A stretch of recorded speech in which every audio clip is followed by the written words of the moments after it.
So dudes, we are again with eFootball 2025, and I'm gonna make like an appendix for my last video in which I was talking about the players of the week. I think I was falling asleep, and I was just for a moment I kept calling Kingsley Coman Son because okay, I'm gonna show you that on my main team.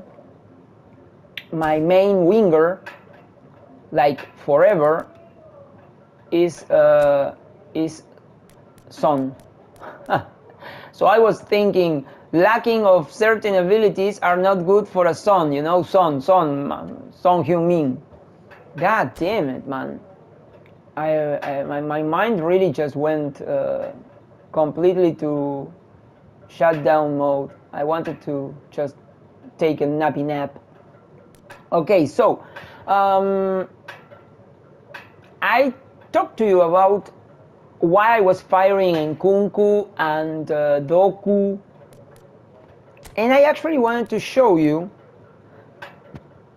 other players of the week that I got. For example, let's go to the Premier League. Okay, my English event team. I have Anthony Elanga. So Doku has more physical contact, and I don't know about jumping, maybe he has more, I can't remember. His numbers in technique and balance, probably speed, acceleration, are a little bit better, but not that much better. So this guy is 178, his finishing is okay, passing good, technique good, balance good, acceleration and speed good, stamina 85, which is very good.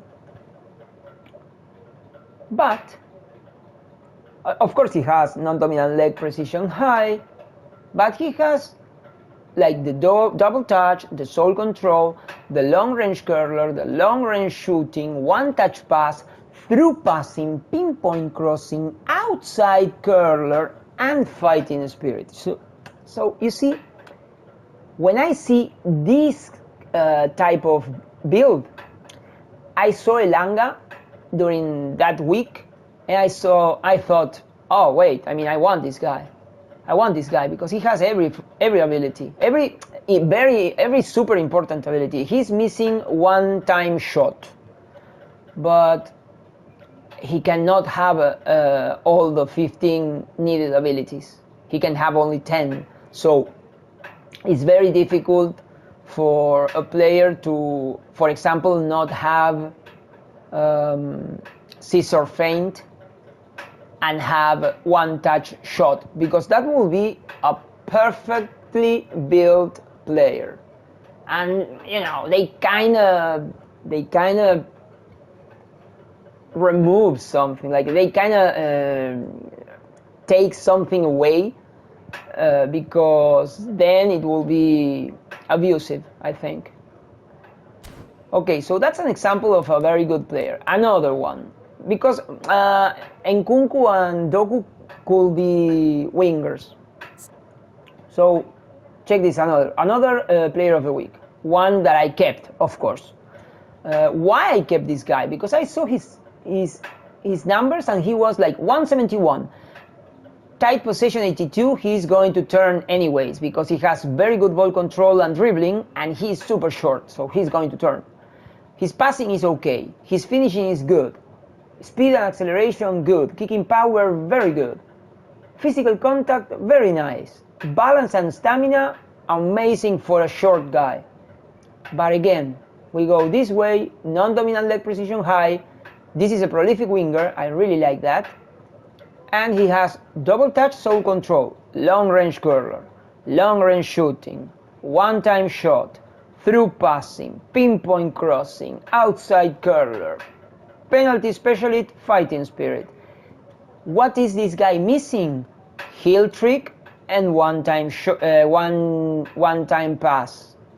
Yeah,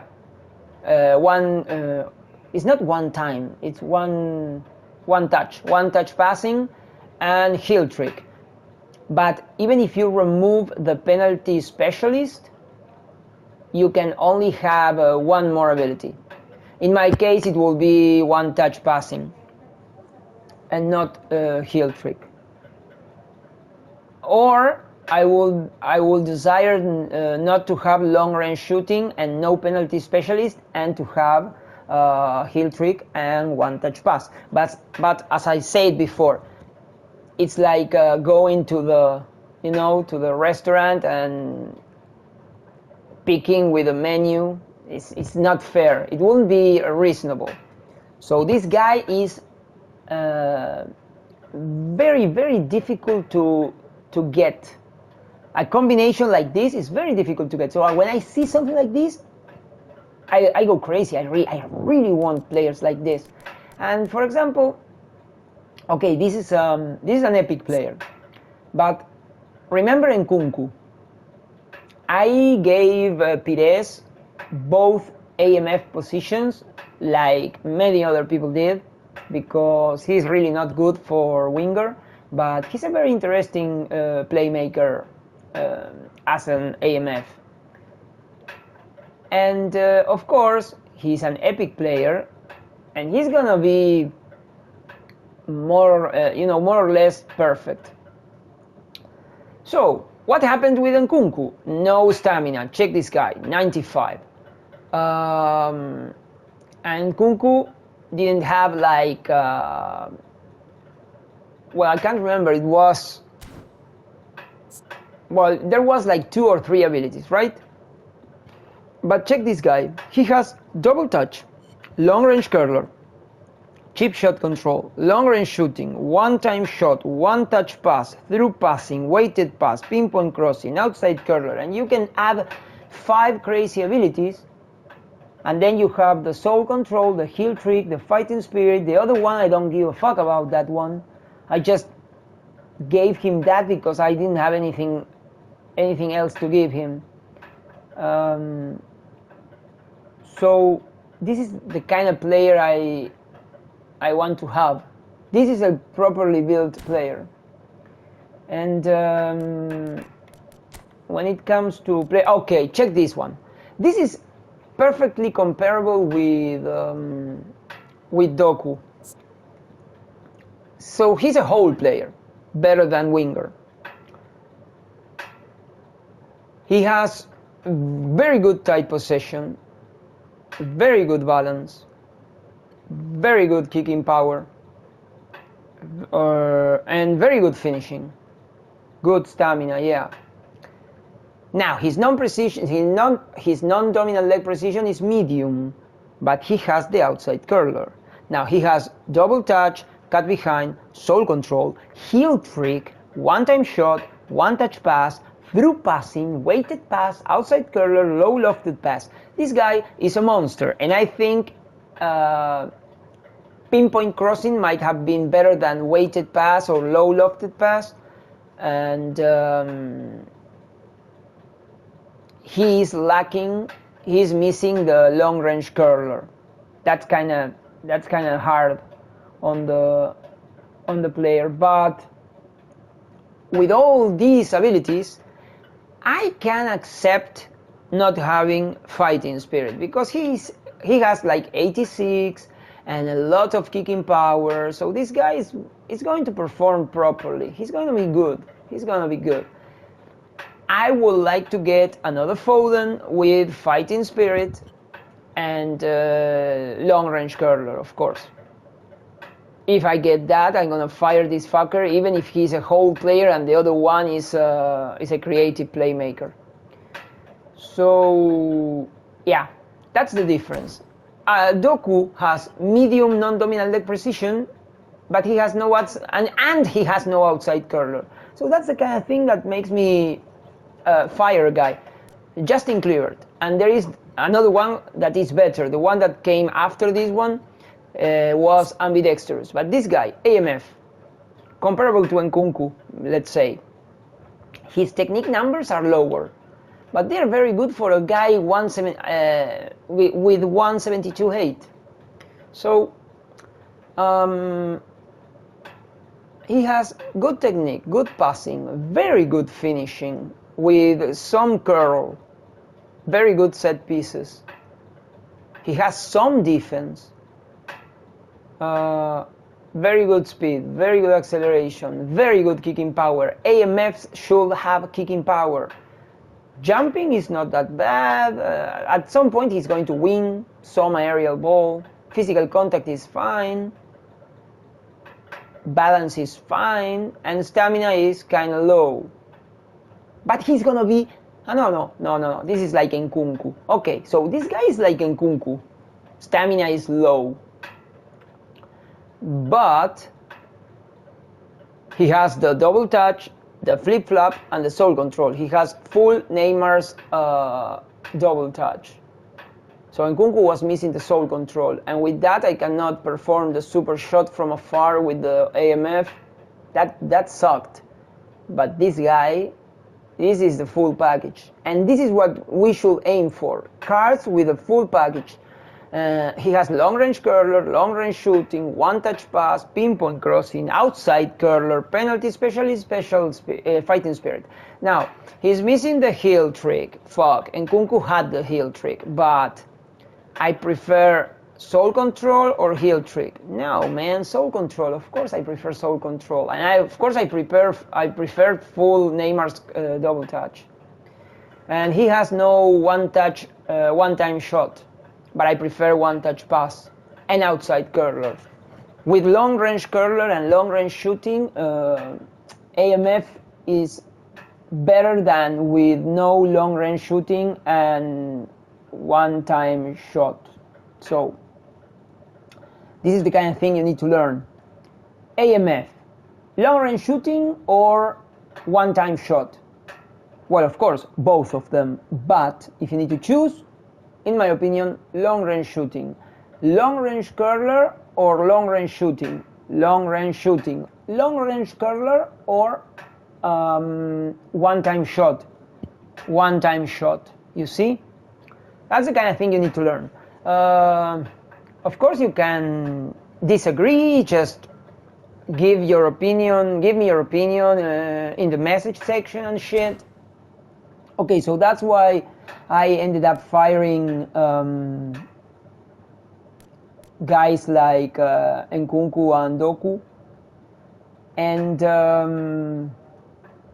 yeah, I think that's more or less it. I just wanted to clarify that. And yeah, I don't know if I'm forgetting about something. It's just okay. That guy Dobic or Dobuk. I call him Dobuk. He's not very good because he's lacking the fighting spirit I told you. And searching for examples. Okay, yeah, I have this guy.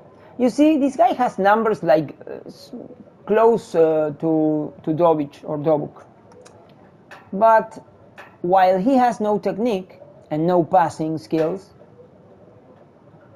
he has an amazing finishing, lots of kicking power, but he has the fighting spirit. And you need to have the fighting spirit. Plus, of course, you can train this guy and you can add the abilities, and with all the abilities, he's deadlier. Or he is deadly because Dobuk is kind of Yeah, I don't know.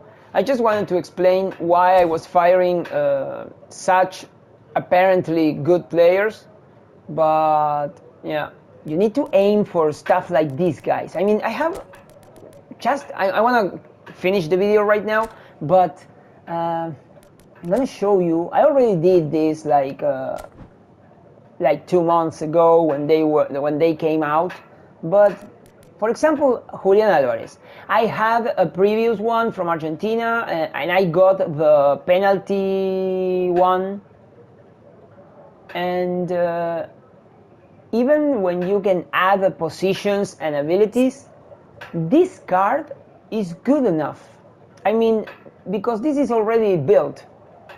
And I don't really like the Julian Alvarez for competitive gameplay. It's not his short and different type of forward. I like tall guys with lots of jumping. But check this out, 170. He is a striker, good technique for a striker, very good technique for a striker. Very good passing, very good finishing, very good speed, very good acceleration, kicking power, jumping, physical contact, balance, stamina, everything is good. So we are already thinking, okay, show me the money, show me the abilities. Is this guy good or not? Because this is kind of thrilling. You go to abilities. So non-dominant leg precision is high, good.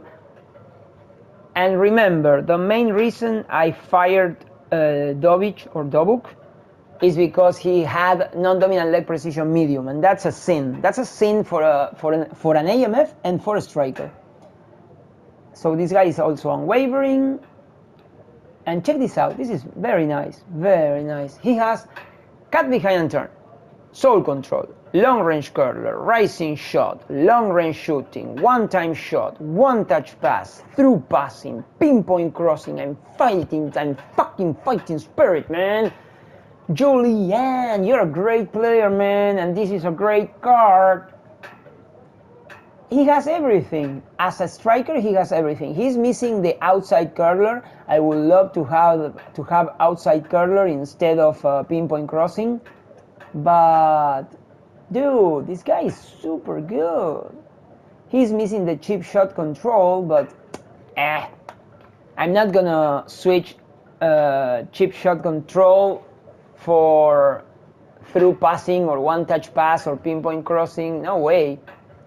He doesn't have double touch, but in my case that's not that terrible because I don't use double touch in almost any striker, because I don't have the space. If I install double touch, I'm gonna be missing one of the main important abilities. So yeah, this is another example. This is the kind of card you need to get. Dani Ceballos, another monster. Check this out. We're gonna check only the abilities because these are the things that define a player. If I show you the numbers, it's gonna be fine. I mean, they are always fine. If I don't see good numbers, I just fire the fucker. But this one is AMF, 90 stamina, tight possession 90, low pass 88. He has physical contact over 75. And jumping, it doesn't matter because he's kind of short. He's not going to really do anything during the aerial battles. So he's high non-dominant leg, standard, and again, double touch, flip-flop, soul control, full Neymar's double touch, long-range shooting, one-touch pass, through passing, ping-pong crossing, outside curler, interception, fighting spirit. This guy is a monster again. He's missing heel trick. Well, of course, again, we cannot have all of them. Maybe sometimes it happens, but it's almost impossible. Another monster, Fermin. Again, numbers are fine for a guy 174. But this guy is ambidextrous. So this guy is AMF, not only high, but ambidextrous. Not only not medium, but also ambidextrous. So he has the double touch, cut behind, soul control, long range curler, heel trick. He has heel trick. One-time shot, one-touch pass, through passing, track back, fighting spirit. Now, this guy has the heel trick. He doesn't have the outside curler. But it's amazing. It's nine or almost 10 perfect abilities. Very difficult to get stuff like that. This guy, and this is the last one I'm going to show you, because I'm trying to hammer into your heads that this is the kind of level you're aiming for. If you want to compete, if you want to enjoy events with different players, you need to have the proper right players, not just funny players. Because funny players are going to ruin your gameplay and are going to make everything difficult, and once you lose 2 or 3 games in a row, you're going to get frustrated, and you're gonna start raging, and nothing good comes out of that. And I know, because I like to punch walls when I'm angry, and I'm angry a lot, very often. I mean, maybe not now. I was angry a lot when I was very young. And even when I was young, I have never caused damage nor problems for anyone around me. Only for me, just hurting like my hands, my knuckles, and breaking joysticks. I have broken like, man, I destroyed like hundreds of joysticks. But then again, I was buying my own joysticks, so my money, my problem. All right, okay, do not lose ourselves with bullshit and reminiscence. Okay, so numbers are super good again. Very good, very good. Very, very good. Very good finishing, dude. Wow. Oh, because he's also a forward. Oh, no, he is a forward. Oh, he's a forward, but he can... This card is just a monster card. Yeah, this is one of my top 10 players of the week cards. Yeah. But check the abilities. He's high, non-dominant leg precision, double touch, soul control, heel trick, one-time shot, through passing, pinpoint crossing, low lofted pass, penalty specialist, super sub, and fighting spirit. And this guy has super sub and fighting spirit. Oh, this is crazy. Okay, so that's it. That's the kind of card you should aim for. This is also a very good one. All right, so again, send whatever you have to say to the message section. I hope you enjoyed this. I'm sorry I had to cut the video in 2 pieces, but I was falling asleep and I forgot about the comparisons and the explanations and all the things that I think make this channel a little bit different. Because I mean, of course, everybody explains lots of shit, but I think people tend to go too much to the meta super epic 5,000 euros teams, and they forget about people struggling, you know? Because I'm struggling all the time. I'm winning a lot right now. I'm winning a lot, but today I faced, yesterday and today I faced maybe 4 or 5 first division players. I only won 1 game. Every time I'm playing, I'm struggling and I'm fighting, and by the time I start getting angry, I'm also start thinking, this guy has to be first division. Because using my method and understanding the numbers, the trainings, what is it that you need, I became good. I became better. And now I go into games thinking that I should not lose against, players not committed. So the point is, struggling people need something else. Need to be careful. Need to understand defense. Need to be able to use lots of passing, because if they just focus on having the best epic players, or having like the best guy running as a prolific winger, oh yeah, he dribbles and he runs, but if you have to stop, then the guy becomes shit. So I prefer not to have the best guy at running and dribbling, but to have a guy good enough to run and dribble, but who can also like step on the brakes and change the speed of the game, and then perform a good pass. So yeah, so okay, that's what I wanted to say. I hope you enjoy this thing. and I'll see you next time.